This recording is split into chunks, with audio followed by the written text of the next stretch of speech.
Olá pessoal, bem-vindos a mais um episódio da Rádio Roundabout. Hoje sem o grande Samuca, mas com a presença aqui do ilustre Seolim. Tudo bem, Seolim? Tudo bem, Sérgio. Prazer estar aqui de novo. Satisfação imensa falar com um cara do teu nível de conhecimento, teu pilates.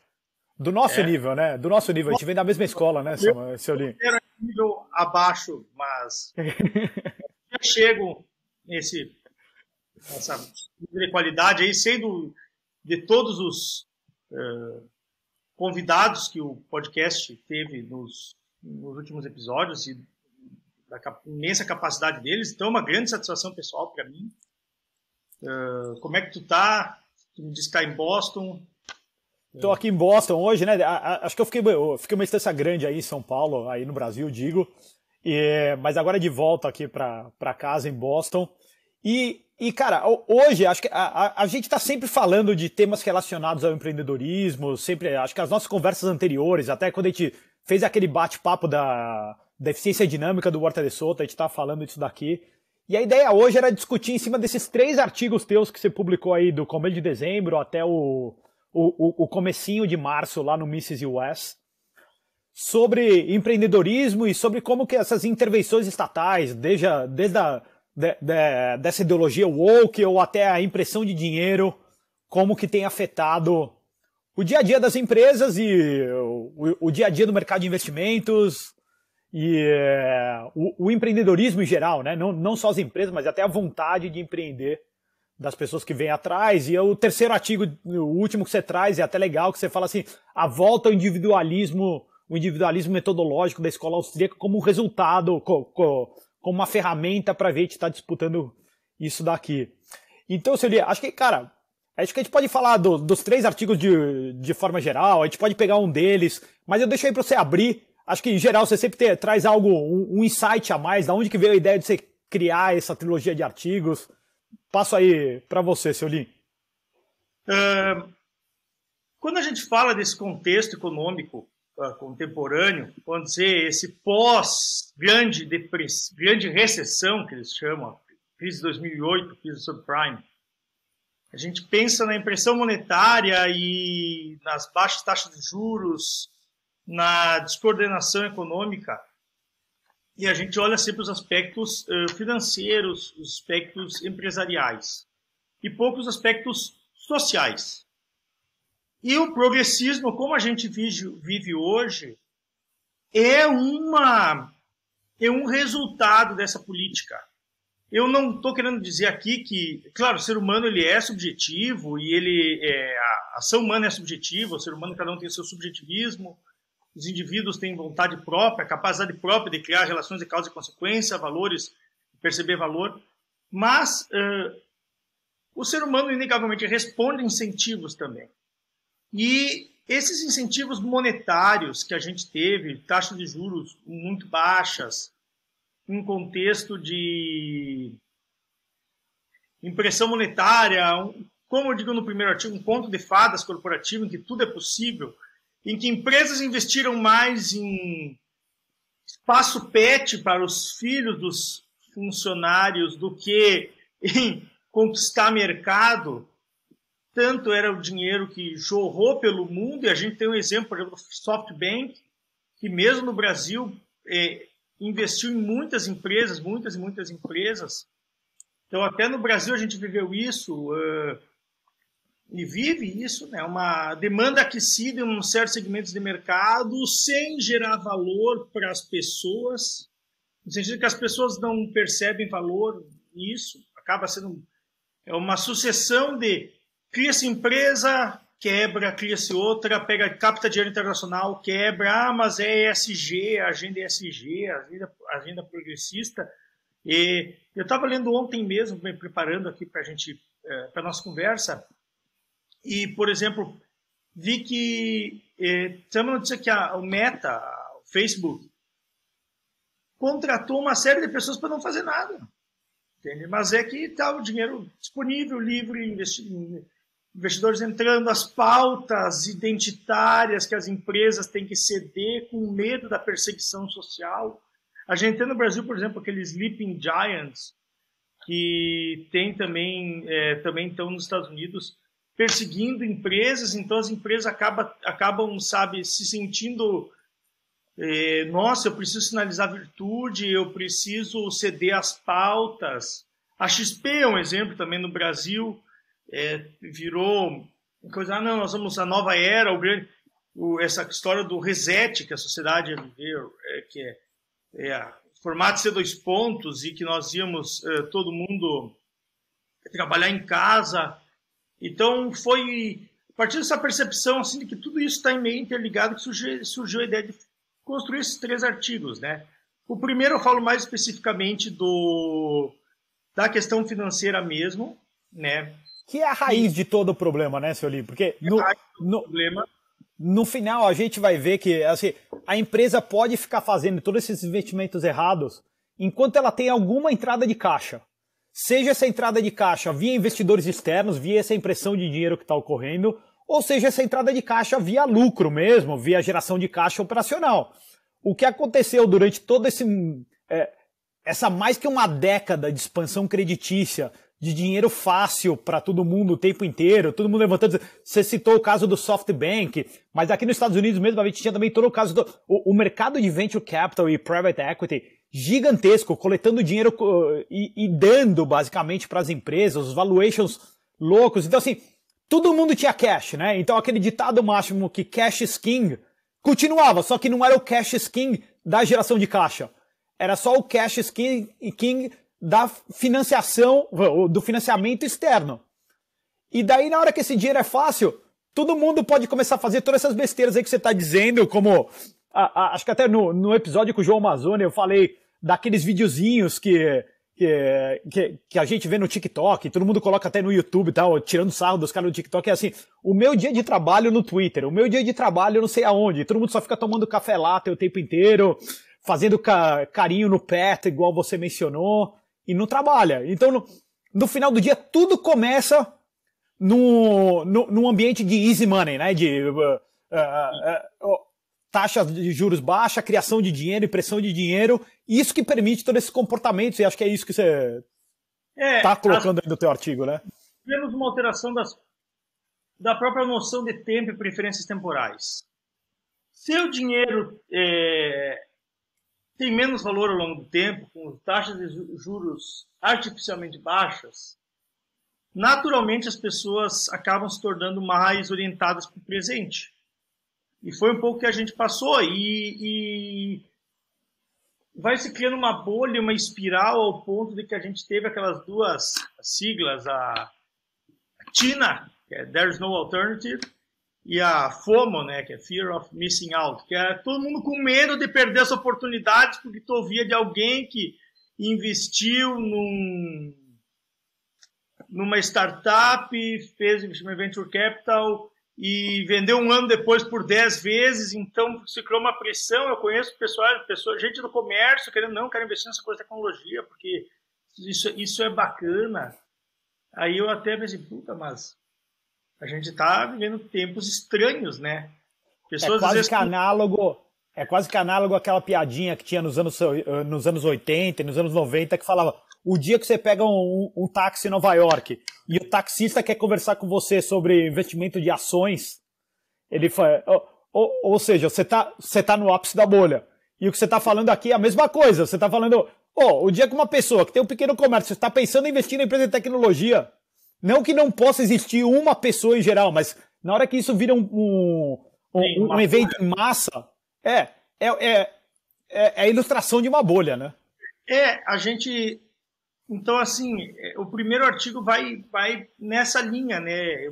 Hoje a gente tem essas demissões do Facebook, a gente tem várias empresas cortando, a Amazon cortando, o investimento em automatização muito forte para também reduzir esse custo fixo em pessoal. E acho que as próprias empresas, eu te digo uma coisa, essa agenda identitária, o woke, é tão forte que as empresas vão ter uma reação, elas vão selecionar mais criteriosamente funcionários, apesar de no início elas vão ter que ceder, porque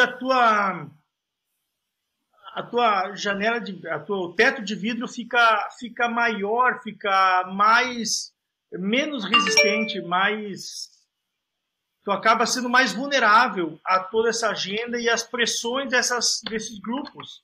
Então, as próprias empresas vão ter que remodelar essas políticas internas, esses procedimentos.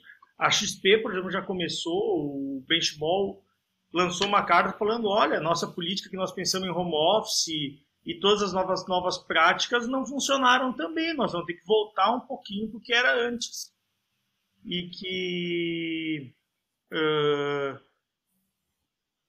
acabou acontecendo. Então, não, e você começa a ver agora, na hora que o caixa está curto, o resultado não está vindo, não tem financiação externa, tem que começar a cortar todos os investimentos, ou todos os departamentos que não geram valor, ou que nesse caso, a nossa concepção, que eles inclusive destroem valor. Então a gente começa a ter, de um lado, departamento de ESG, departamento de Diversity, Equity and Inclusion sendo reduzidos, o departamento de RH, que na verdade não estava fazendo nada, e por aqui não é uma crítica ao departamento de RH em geral, mas estou falando assim, departamento de RH que estavam focados em só tá fazendo essas coisas de ESG, de Equity and Inclusion, então começa a cortar, passar a régua, como acho que você estava falando, seu Lee. Então agora não é todo mundo trabalha de casa na hora que quiser e vem aqui quando quiser. Não é todo mundo vai ter que estar de acordo com a agenda woke. A gente não tem dinheiro, a gente tem que ir atrás de resultado de novo, né? É meio que a realidade, como é que você coloca no artigo, que a realidade toca as pessoas de repente, né? Que set a win, né? Acho que você está no mudo, seu Lin. O trabalho que a gente vive hoje, aquele das horas que a gente começa pela manhã, tem a pausa para almoço, almoça, volta para o escritório, trabalha até... Aí depende, cada um, tem gente que fica até as 9, até as 8, até as 7, 6, isso depende de cada empresa. É uma instituição, se tu pensar uma certa, assim, no sentido hayekiano, ele é uma instituição. Ele é uma instituição desenvolvida ao longo do tempo, um mecanismo de trabalho, capitalismo, vamos dizer assim, eu não gosto de usar o nome capitalismo, mas essa ideia de empresa de livre mercado, internacionalização, competição, sistema produtivo moderno, vai surgir em 1700 e alguma coisa na Inglaterra, vai começar a se espalhar e tu tem um mecanismo de trabalho que vai sendo moldado ao longo do tempo. Vem surgir a indústria em larga escala nos Estados Unidos no final do século XIX, início do século XX. Então tem esse mecanismo de trabalho. O que essa agenda woke tentou fazer com as empresas foi, dentro dessa injeção monetária massiva que permitiu essa tentativa, foi que nos últimos 10 anos, além de a gente ter tentado mudar toda a ideia das instituições sociais, como família, a própria percepção do emprego, o que é certo, o que é errado, também mudar o que é o trabalho. Então, foi uma consequência. As empresas têm espaço para os filhos dos funcionários, para os pets, e não estou criticando quem tem pet aqui, não tem nada a ver, mas é que é uma mistura de situações pessoais, profissionais, aí mesa de sinuca, espaço para bacana, pessoal interagir. Não, tudo bem, isso aí. A gente não está criticando que a empresa pode ter uma política de bem-estar também, mas a política de bem-estar vir antes da política do que sustenta a empresa, que é o lucro, o profit, os earnings, a gente não acaba sendo uma inversão. A gente coloca o carro na frente dos bois. É como, por exemplo, tu gastar o teu dinheiro antes de ter trabalhado e ganhado ele. Então se tornou uma situação estranha, fora da normalidade do que é o ambiente profissional das empresas. E isso, a taxa de juros está surrando com esse tipo de prática e vai continuar, porque eles achavam que a inflação ia ser transitória, iam ter que subir o juro um pouquinho, eles vão ter que subir mais. Aqui no Brasil, o pessoal está criticando o Roberto Campos Neto, falando não, a taxa de juros está alta. Eu acho que não vai ter petista assistindo aqui, mas se tiver sim que informar, eu acho que vai subir mais. Vai subir mais, porque o painho, que eles chamam, está alterando totalmente as expectativas do mercado, desancorando completamente. Então, vai subir mais, eu acho que vai subir mais os juros, até porque vão subir mais os juros nos Estados Unidos. Então, nós vamos ter que continuar tendo esse cenário. E as empresas vão poder usar isso como discurso para quebrar. Porque eu quero que me digam um país que se desenvolveu baixando artificialmente juros ou mantendo juros artificialmente baixos. Não existe isso na história. Não, mas aquele país manteve juros em 2%, mas com inflação alta e se desenvolveu. Não existe. Logicamente, nós somos tentando falar em teoria lógica, né? Ferramental teórico. Não existe noção teórica, mas se quiser ir para o empirismo, pode olhar e me procura algum exemplo na história, então, para quem é empirista, se tem algum exemplo disso, não vai existir. E as empresas, a empresa tem uma má política de gestão de caixa, má política de investimentos. Subiu os juros, ela está suscetível.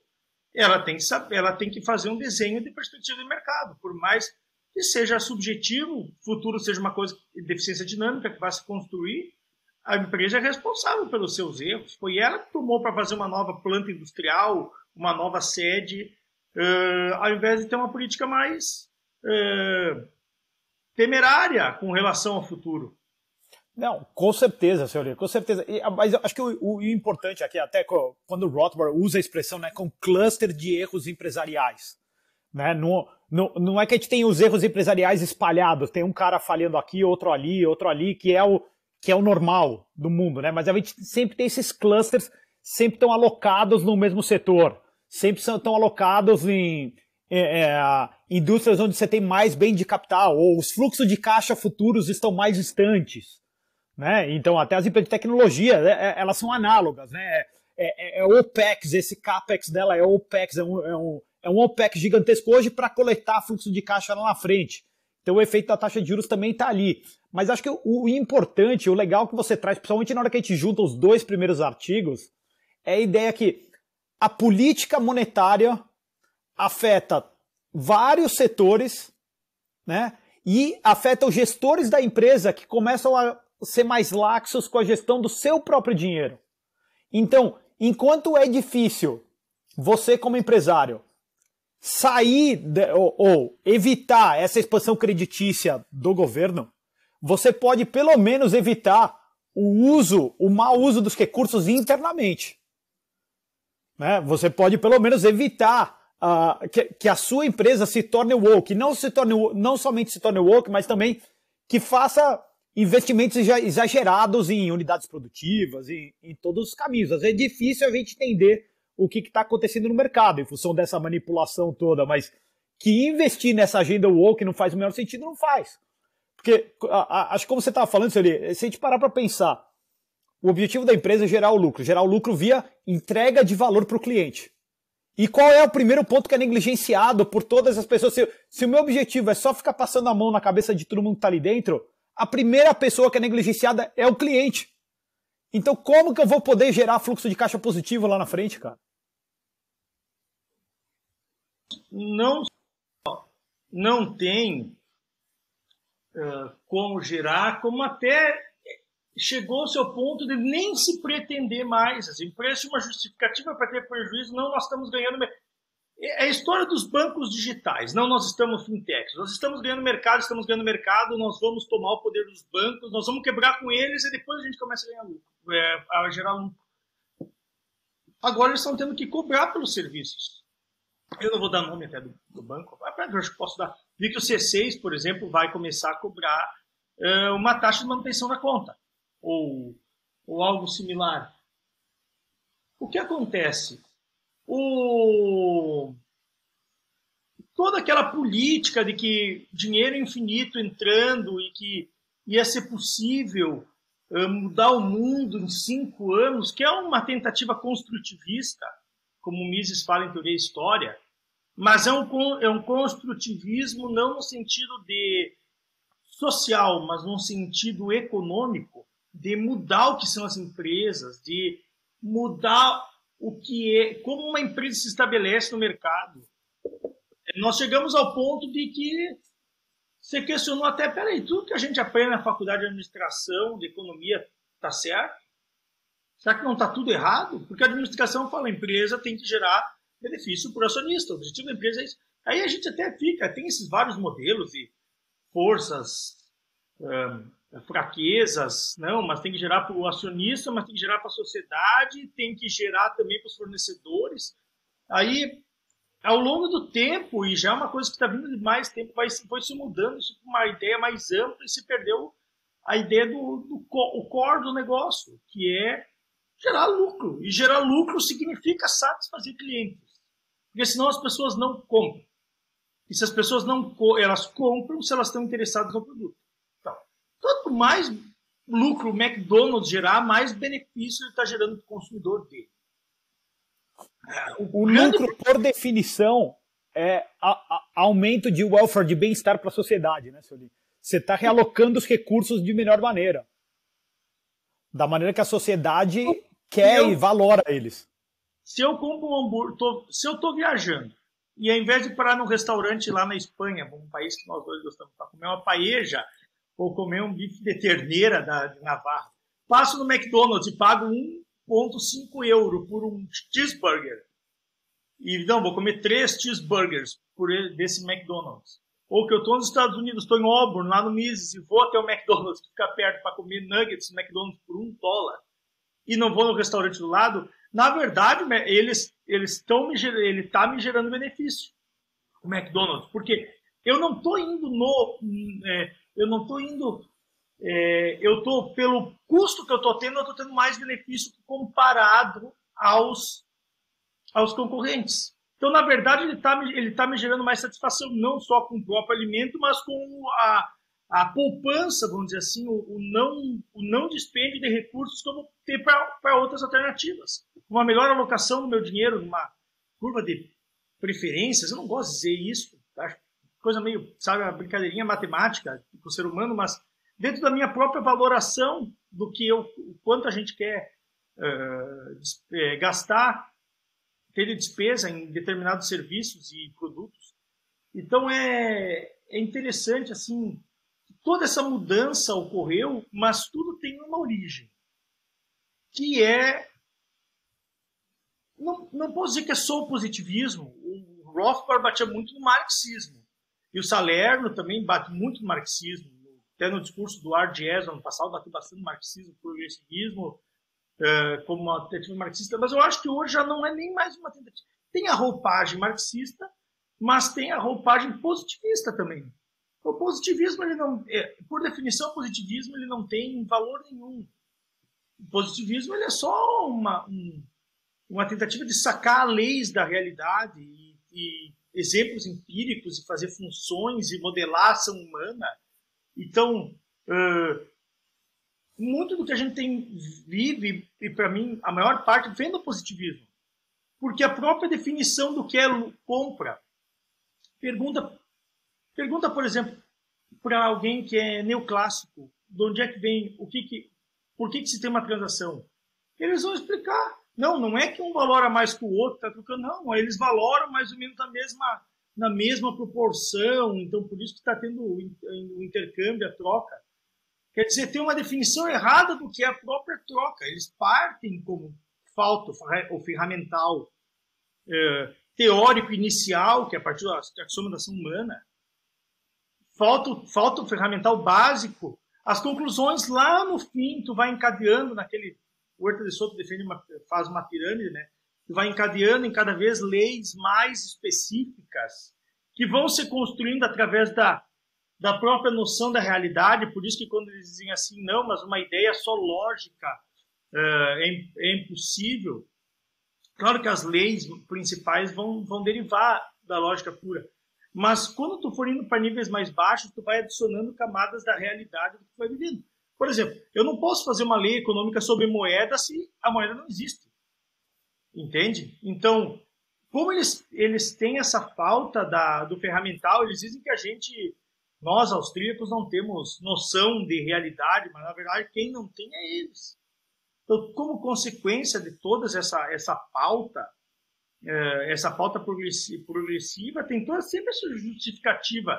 Daqui a pouquinho surge um estudo empírico que justifica, não, olha só, em uma cidade X nos Estados Unidos, você contratou tal tipo de população com a questão identitária e não as empresas não tiveram mais lucro. Bom, então isso aí vai virar uma regra geral para o mundo. Toda essa população... Sem dúvida, né, senhor? Acho que as questões epistemológicas estão na raiz dessa diferente visão de mundo. Mas eu gostei muito da explicação que você trouxe ali no segundo artigo, que você fala do movimento woke dentro das empresas como um movimento elitista.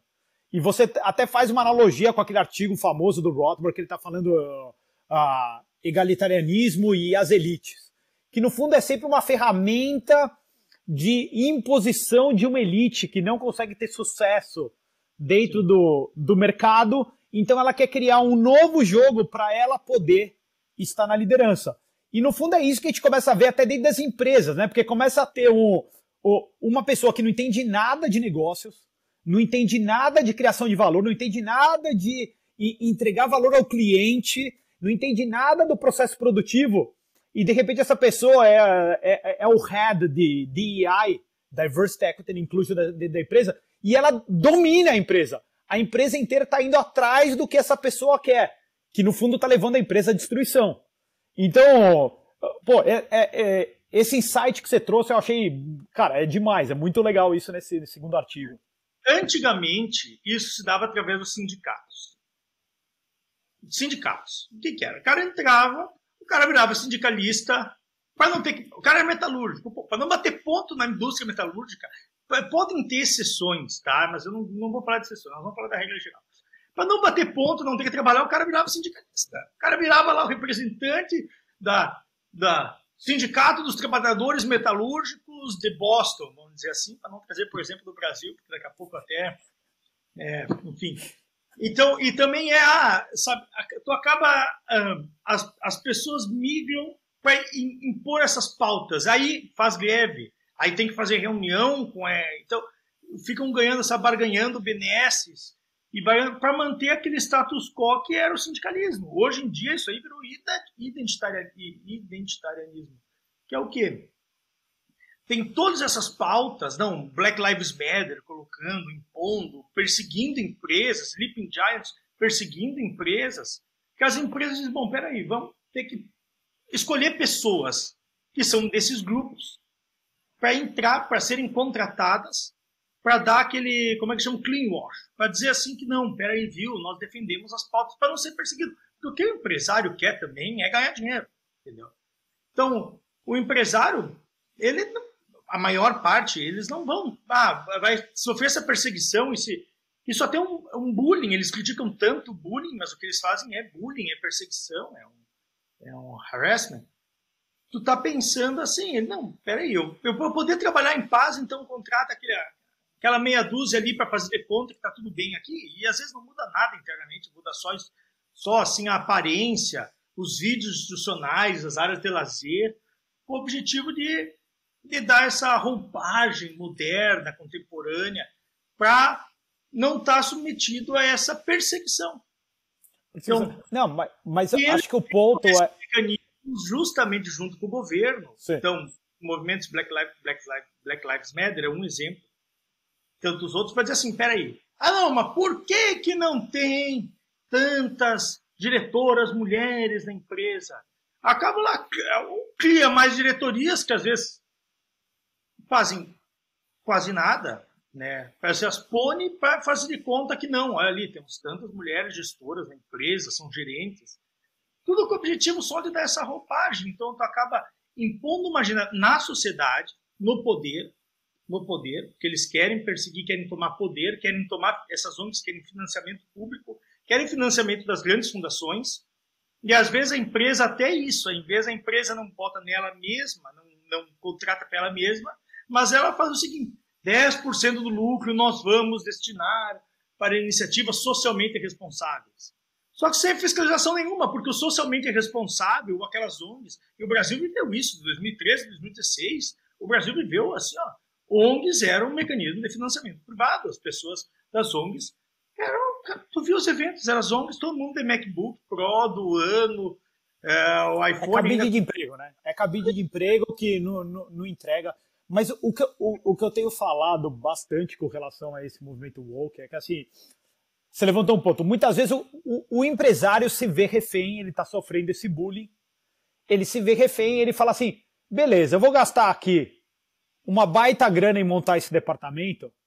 Esse departamento, o empresário pode até acreditar que isso não vai gerar valor para ele, mas ele fala, pelo menos vão parar de me encher o saco. E eu acho que tem muitos empresários que acabam acreditando, mesmo que they drink the Kool-Aid lá. Assim, eles realmente acreditam na retórica que vai melhorar a produtividade dele, mas eu diria que a grande maioria, eu tô com você, eles acham que, beleza, eu vou ter que jogar esse dinheiro fora para pararem de me encher o saco e eu poder produzir. Sim. Só que o ponto que eu tenho levantado, seu Lin, é que em qualquer uma dessas sopinhas de letra que vem a esse movimento, então pode ser o CSR, o Corporate Social Responsibility, pode ser na história de stakeholders, pode ser na história de ESG que a gente está falando, pode ser na roupagem de Diversity, Equity and Inclusion, qualquer uma dessas roupagens que venha, isso não é só um peso morto dentro da empresa. Isso assim, ele funciona quase como que um câncer que destrói a empresa de dentro para fora. Sim, sim. Então, não só por estar drenando recursos, não só por estar drenando a atenção, mas, cara, você está deixando de trazer pessoas interessantes, você está deixando de olhar coisas interessantes e, de repente, se esses caras crescem, e eles sempre crescem dentro das empresas, quando é dado espaço para eles, pessoas com essas mentalidades contra a produção, contra a entrega de valor para o cliente, contra o acionista, começam a tomar posições na linha de produção, no tratamento para com o cliente. Então, de repente, você vai ver, a empresa morreu. E ela morreu de dentro para fora. Não foi que ela perdeu competitividade porque o cliente dela era melhor. Foi porque ela ficou pior. E veja o que está acontecendo em empresas como a Disney. Veja o que está acontecendo em empresas como a Gillette. Veja em todas essas empresas que, assim, de repente tomou tudo. Era só o departamento de RH pequenininho, depois era só o departamento de comunicações e depois era o todo da empresa. Então, ele se espalha como um câncer super agressivo dentro da empresa. Quando então, percebe estágio 4. Quando percebe estágio 4, já tá tomado, já está indo para já está metástase e não sabe o que fazer a empresa. E não sabe o que fazer, porque às vezes tomou o CEO já, o CEO está tomado por aquilo, o CFO está tomado por aquilo. A empresa não tem mais solução. Não quer dizer que ela não produza nada decente. Mas talvez a única solução para essa empresa seja ser vendida para uma outra empresa e alguém comprar só esse departamento decente que fica.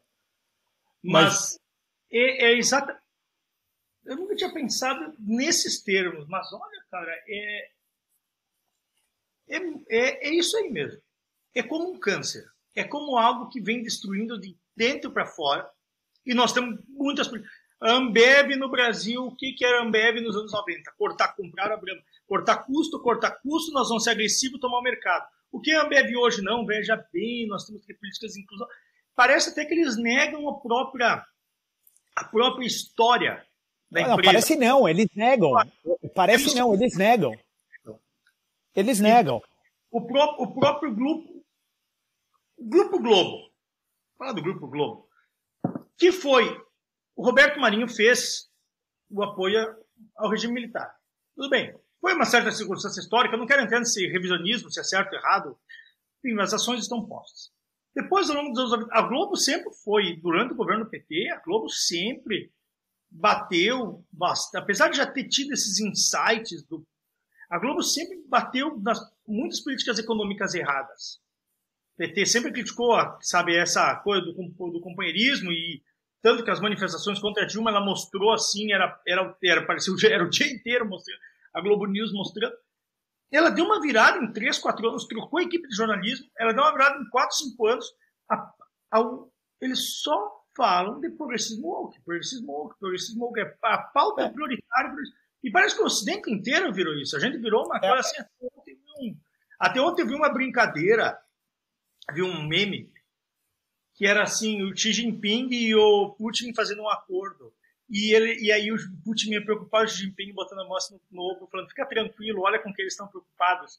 E tal, o Biden brincando com, tipo, um marionete, um pinóquiozinho, com, assim, um dos braços estava assim, agenda transgênero, no outro, pauta identitária Y, depois direito de não sei o quê. Aí, sabe, eu tô assim, vamos fazer limpeza climática. Então, assim, por exemplo, hoje a gente tem, não só nas empresas, mas na sociedade, esse câncer vindo de dentro para fora. Por quê? Porque ao mesmo tempo em que as empresas hoje se impõem essas pautas e vão se destruindo, os países estão passando por isso. Nós estamos vendo nos Estados Unidos uma tomada da agenda ESG muito forte. Só que ao mesmo tempo em que a empresa dentro dos Estados Unidos está tendo que responder a toda essa agenda, os Estados Unidos fazem uma mega importação de produtos do Sudeste Asiático. China, Vietnã, até Bangladesh, Myanmar, que não tem respeito nenhum por direitos humanos mais básicos. Então, quer dizer, ao mesmo tempo, a mesma situação para as empresas a gente vê na sociedade. A gente destrói por dentro o nosso setor produtivo e não pune os que estão fora. Não que eu quero fazer aqui discutir taxas, no sentido de que tem que aumentar os impostos com políticas protecionistas. Longe de mim, políticas protecionistas é a pior coisa que existe. Uma das piores coisas que existe, até para a organização econômica dos recursos dentro de um território. Mas é incoerente. Eles punem o homem branco ocidental, mas os árabes não. Veja bem a cultura deles, os ayatollahs. Nós não podemos fazer uma intervenção internacional lá, porque a cultura deles, eles podem espancar, apedrejar as mulheres, porque a mulher traiu o marido. Mas então, não, a consistência nunca é o forte dos argumentos progressistas, né?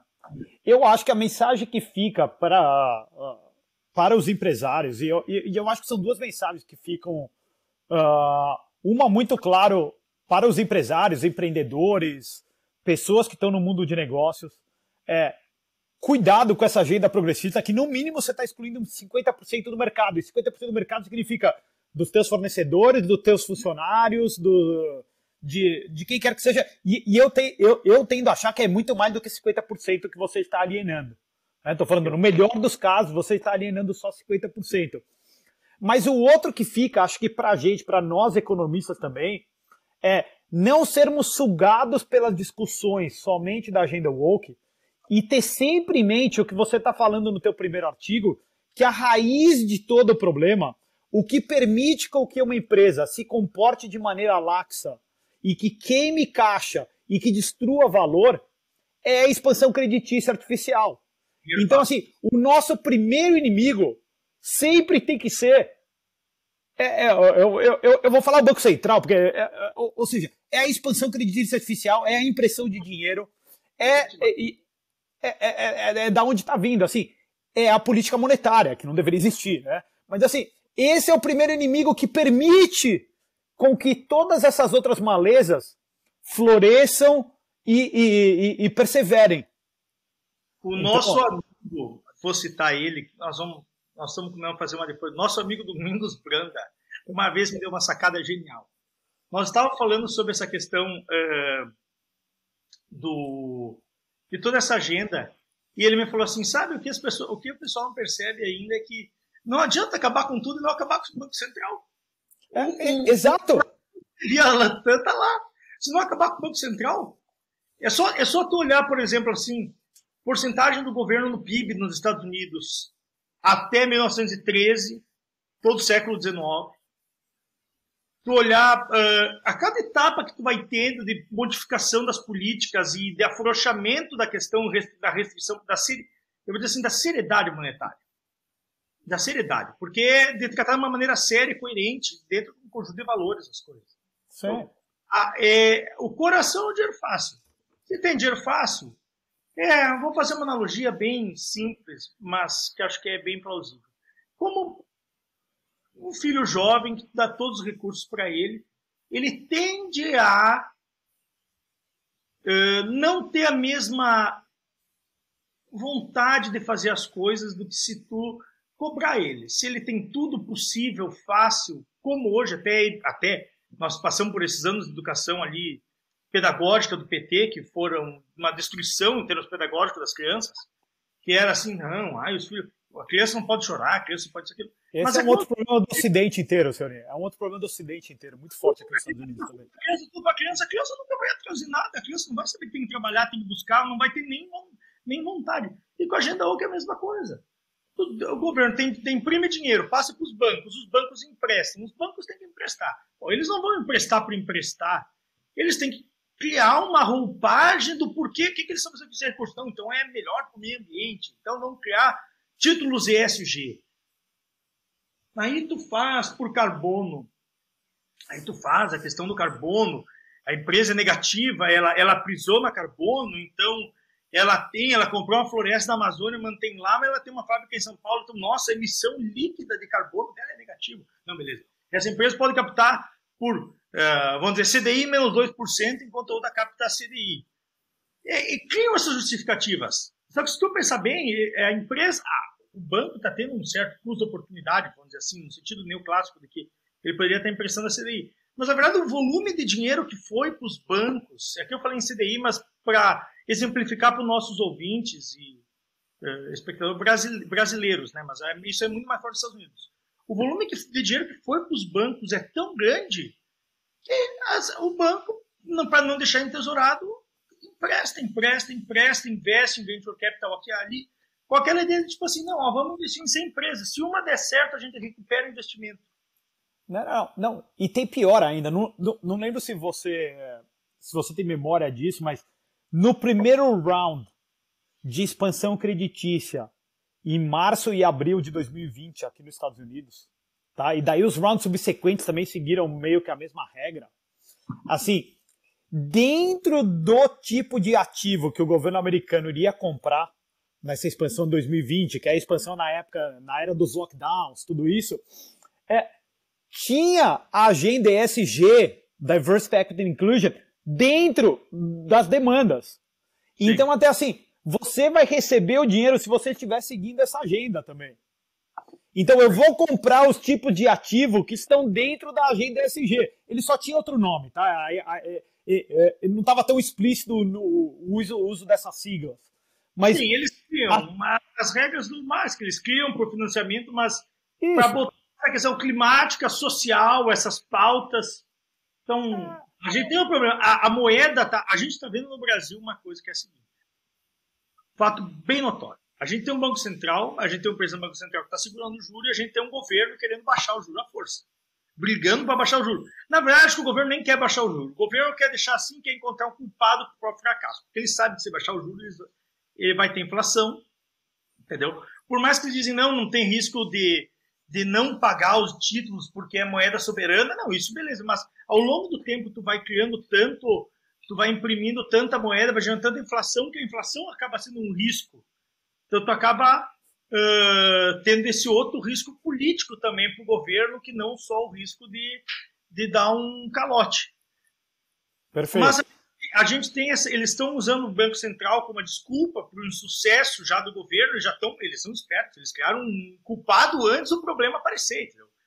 A economia está começando a desacelerar, mas nem foi tanto assim, eles já estão, não, porque a culpa é do Banco Central, Banco Central.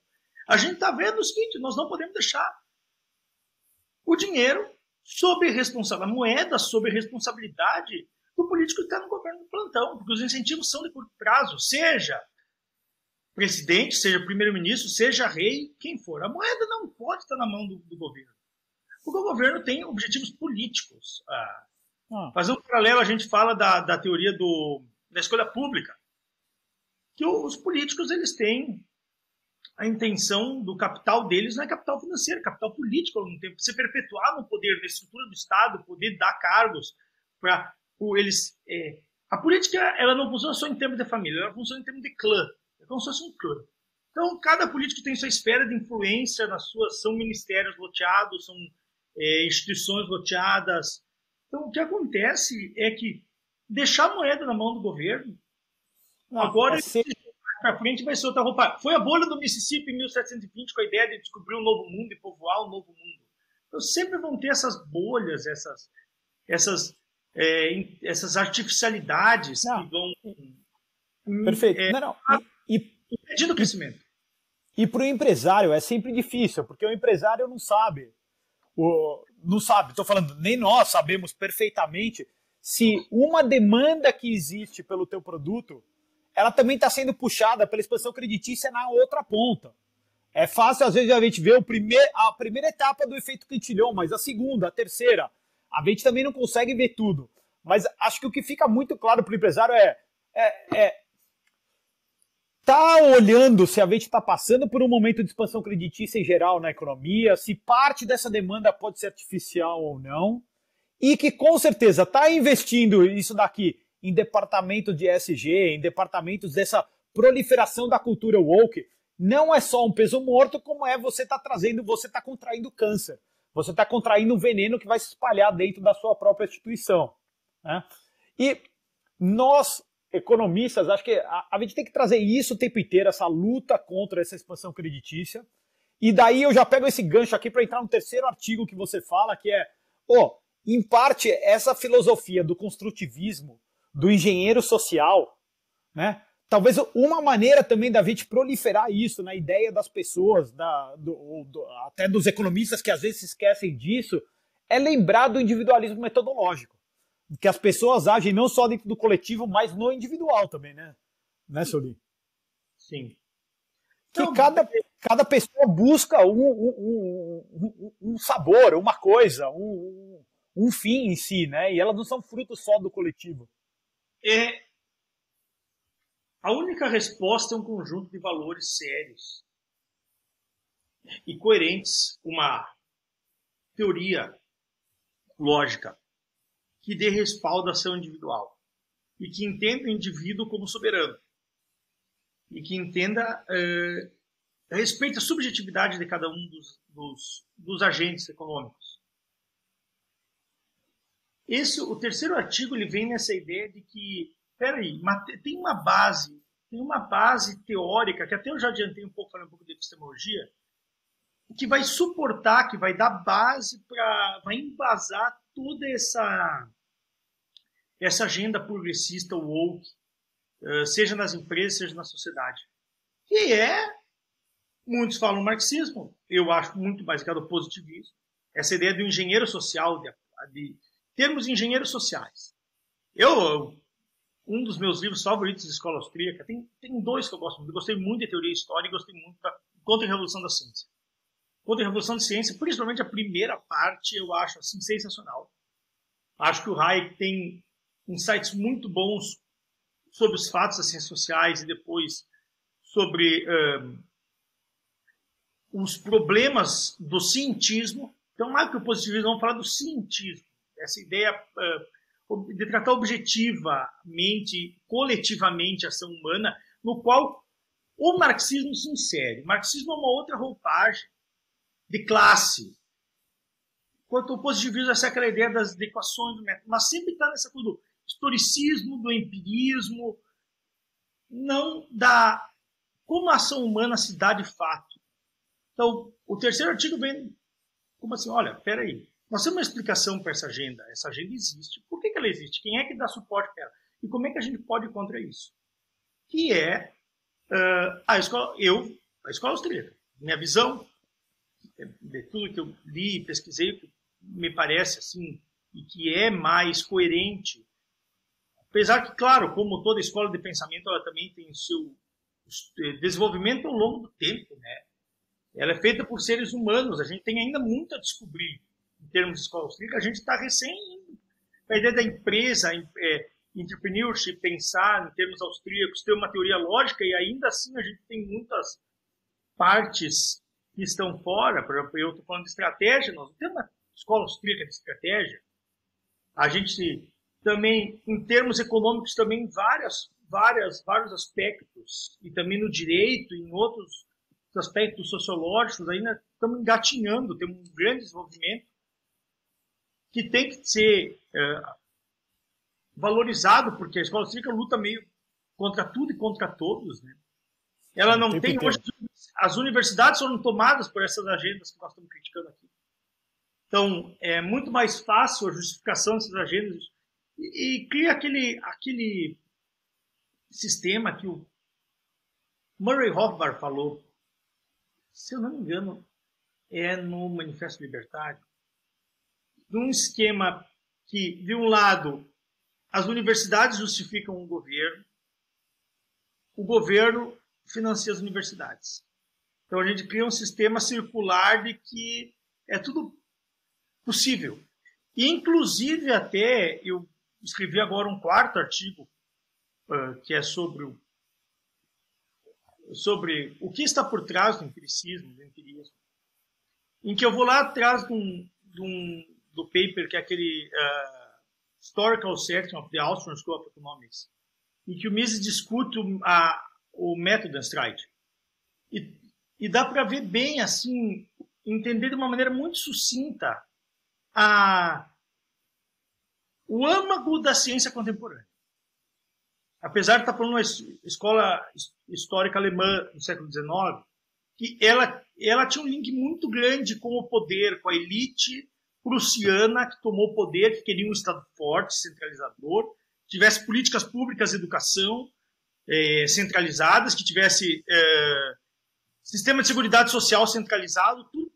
A elite prussiana, aquela elite prussiana que queria que vai ser o Bismarck, vai ser assim o representante, vamos dizer assim, a figura que se tu imaginar na elite prussiana que fez a unificação alemã, vai ser o Bismarck, a figura que vai ser de destaque.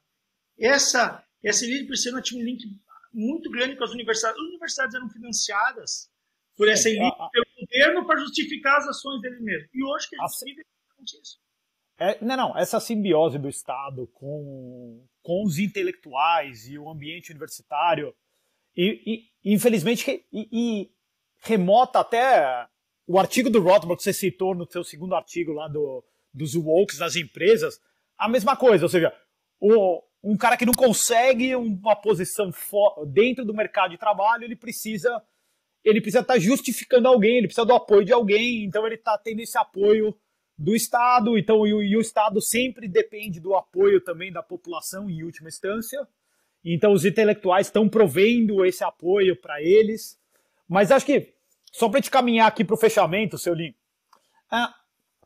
no discurso do dia a dia, no discurso de como a gente passar para as pessoas, acho que cada vez é mais difícil sair dessa discussão identitária. Né, dessa discussão da construção dos coletivos que você está falando inteiro.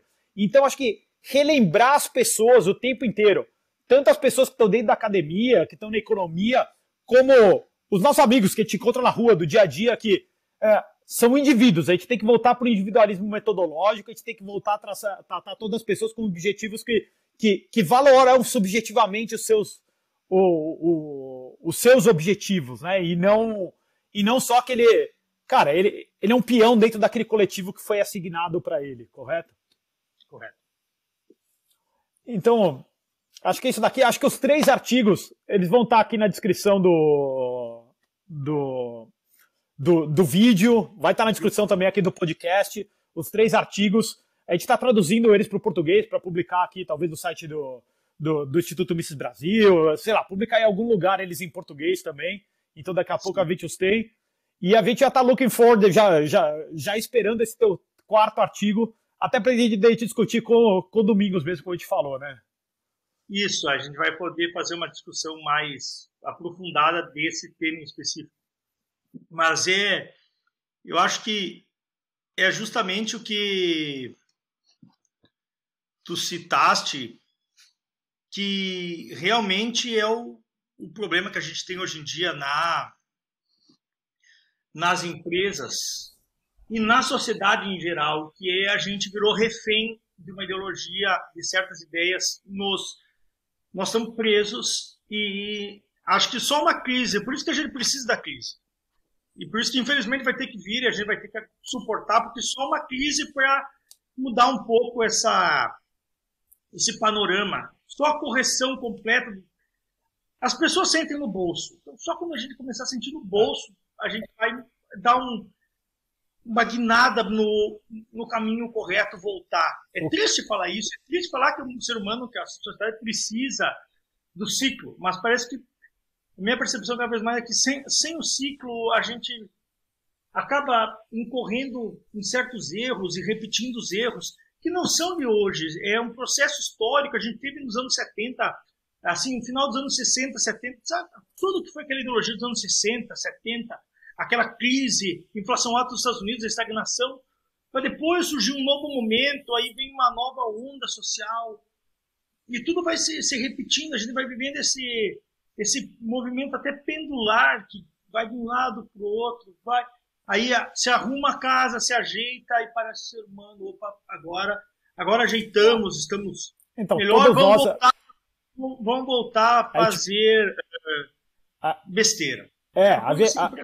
A gente precisa encarar a realidade para descobrir que toda aquela gordura que você está carregando, ela não só é um peso extra, um peso morto, como ela também está te carregando para um fim mais rápido, né?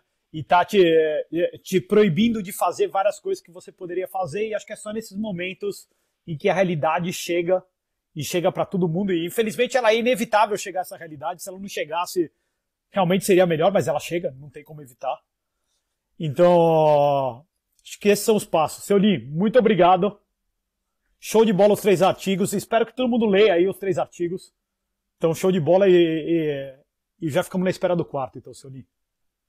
Tá bom, muito obrigado, Sérgio. Eu que agradeço, tá? Pela oportunidade de estar aqui, por a gente estar conversando. Como eu já havia dito, sei do nível dos convidados de vocês. É gente de altíssimo padrão.